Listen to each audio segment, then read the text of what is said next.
vous imaginez, monsieur avait reçu 10 millions de dollars d'une entreprise locale ici, mais pour quel travail? Il a confié ça à un entrepreneur malhonnête qui a fait du bricolage inacceptable. Moïse prétend avoir électrifié Kolwezi, mais quels sont les avenues qu'il a électrifiés? Il prétend que le rond-point Malo, c'est lui qui a laissé 5 millions de dollars reçus des Chinois à l'ancien maire. Nous disons que ça c'est un détournement parce que l'ancien maire n'a jamais dit où est parti cet argent.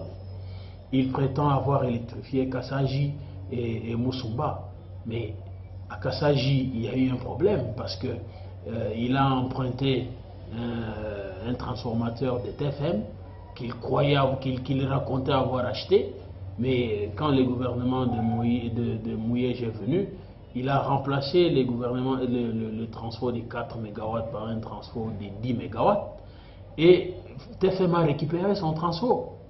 Alors, de deux choses l'une, ou bien c'est Moïse qui ment, le transport appartenait à TFM, ou bien alors c'est TFM qui a volé les transports. Il faut qu'on nous dise où est la vérité. À Kapanga, il prétend avoir construit un barrage, mais c'est du mensonge. Le barrage a été financé par l'Union européenne à la demande de la population et des prêtres salvatoriens.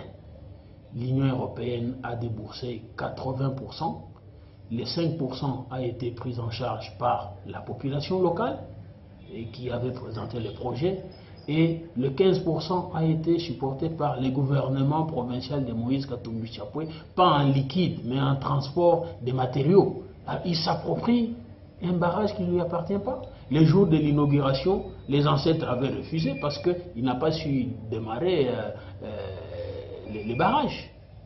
Posez-lui la question, il s'en souvient. Donc, mensonge sur mensonge. Il prétend avoir construit les ponts Lualaba et asphalté la route Kolwezi-Kasumbalesa. Mais c'est du mensonge. Parce que, chiffres à l'appui, documents à l'appui, on a démontré, et lui-même le dit d'ailleurs, sans se rendre compte qu'il s'est contredit, le pont a été construit par des Chinois sur financement de la société de péage, de la société congolaise de péage. Et cette dette-là continue à être payée jusqu'aujourd'hui par l'État congolais. On ne peut pas mentir les gens comme ça. On a voulu lui faire croire que au Lualaba, nous ne vivons pas des dons et du mensonge. Au Lualaba, nous vivons du travail, du sérieux. Et il a menti avoir construit le stade à Kolwezi. Quel stade? Nous avions le ministre provincial sortant de la jeunesse et sport qui a démontré que ce stade-là, il s'appelle Diour, du nom de l'ancien gouverneur du Lualaba, c'est lui qui avait construit ce stade-là. Lui a tenté de placer de la plus synthétique, mais une fois encore, il a roulé les gens parce qu'il a amené un conteneur où il n'y avait pas tout, il y avait une partie et on n'a pas su placer ça 2 ans durant. Et quand Mouyej est venu, on a déclassé ça.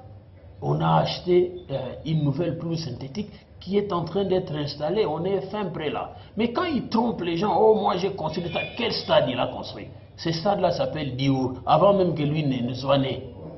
Ce stade-là existait. Alors, autant de mensonges. Et finalement, nous avons dit, il est temps de dire à ce monsieur-là qu'il ne faut pas intoxiquer les gens. Il annonce qu'il va amener de la farine. On lui a dit qu'il y a la famine au Lualaba. Nous, on ne meurt pas de faim ici.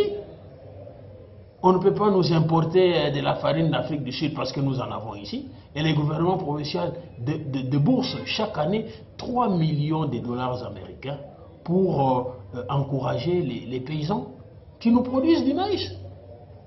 Il ne peut pas prétendre venir nous nourrir ici au Lualaba. Nous, on ne meurt pas de faim. Il dit que c'est lui qui a amené tous les mining ici. Mais c'est faux.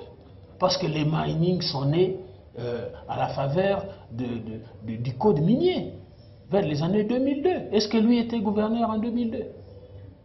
Non, il ne faut pas flouer les gens. Il ne faut pas prendre des gens pour des idiots.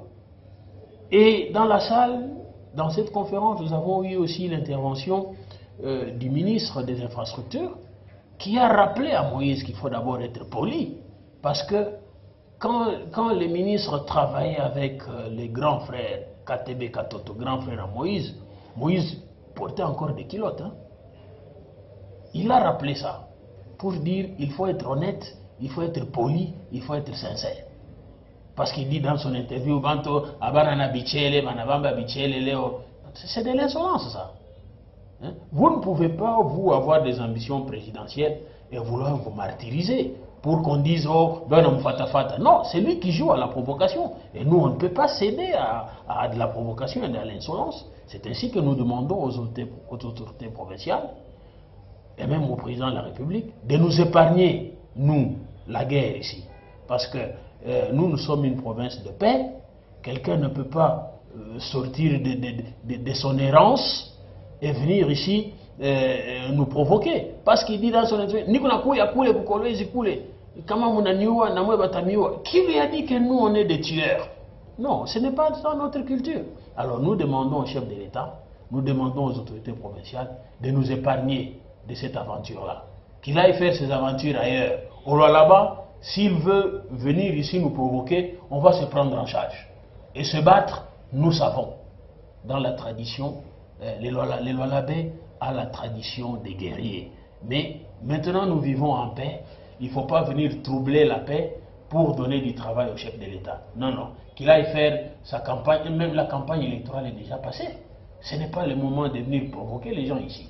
Voilà ce à quoi nous avons répondu. Un peu de sérieux parce que nous avons des archives, nous, là-bas. On connaît des sommes faramineuses qui sont sorties des entreprises minières du Lualaba. Moïse les a utilisées pour construire le Haut-Katanga. Nous connaissons tout ça. Mais si on ne l'a jamais dit, c'est parce que nous trouvons que c'est du passé. Mais s'il veut remuer les couteaux dans la plaie, eh bien, on va y aller. Mais nous les mettons en garde parce que nous, on n'a pas la mémoire courte. Si lui a la mémoire courte, c'est lui. Nous, ici, nous sommes une province des gens calmes, des gens sereins, des intellectuels et des gens sérieux, pas des troubadours.